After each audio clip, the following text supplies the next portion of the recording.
وصلوا البصل المصري لروسيا وهولندا، وهم اللي بيحددوا سعره على مستوى الجمهورية، وبسببهم مصر وصلت للمركز الثالث على مستوى العالم في تصديره. قرية ذات الكوم بورصة البصل في مصر، إزاي بقوا نمبر 1؟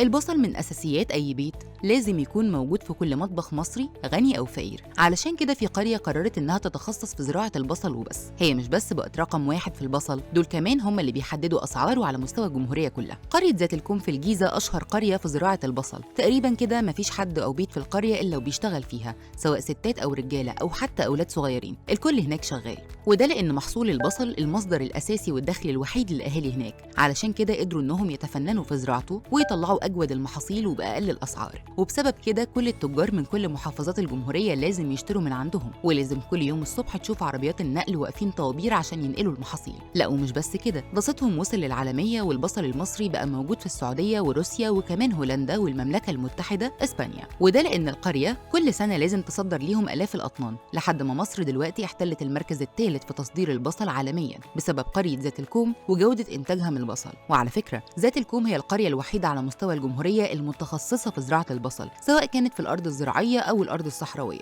وبسبب كده بيقولوا عليها إنها بورصة البصل، هي اللي بتحدد أسعاره. يعني لو انخفض سعر البصل اعرف إن الإنتاج متوافر وكتير في القرية، ولو ارتفع السعر يبقى الإنتاج قليل هناك. وحسب حسين الحناوي رئيس الاتحاد العام لمنتجي ومصدري الحصلات البستانية إن محصول البصل يعتبر من أهم المحاصيل الأساسية في التصدير، ومصر بتصدر البصل لكتير من الدول الأوروبية والآسيوية. وقال إن في أنواع كتير من البصل مطلوبة للتصدير الخارجي، زي البصل الأبيض والبصل البني، كل نوع منهم بيروح للمنطقة المطلوبة ليه عالميا، وأولهم روسيا والاتحاد الأوروبي. بس قال إن المشكلة إن في كتير مش متخصصين في زراعة البصل، علشان كده لازم يكون في متخصصين في الزراعة لترشيد المبيدات المطلوبة في الرش. علشان كده لازم يكون في توعية للمزارعين بكيفية رش المحصول والكميات المطلوبة للمحصول في الرش. وحسب وزارة الزراعة متوسط المساحة المزروعة في البصل السنة دي وصلت لحوالي 200 ألف فدان بإجمالي إنتاج 3 مليون طن تكفي الاستهلاك المحلي، وبتحقق كمان فائض تصديري بحوالي مليون طن بصل. دلوقتي مصر بقت من أفضل 10 دول في العالم من حيث متوسط الإنتاجية والإنتاج الكلي وصادرات البصل سواء الطازة أو المجفف، لأن الصادرات وصلت ل 600 ألف طن، معظمهم لروسيا والسعودية والكويت ولبنان وإنجلترا وإيطاليا وألمانيا. وطبعا قرية ذات الكوم ليها دور كبير في اللي وصلت ليه مصر. كمان مصر جت في الترتيب الثالث بعد الصين والهند في جملة الصادرات من البصل، وجه البصل المرتبة الثالثة بعد الموالح والبطاطس في إجمالي الصادرات المصرية الزراعية. دلوقتي قول لنا بتشتري كيلو البصل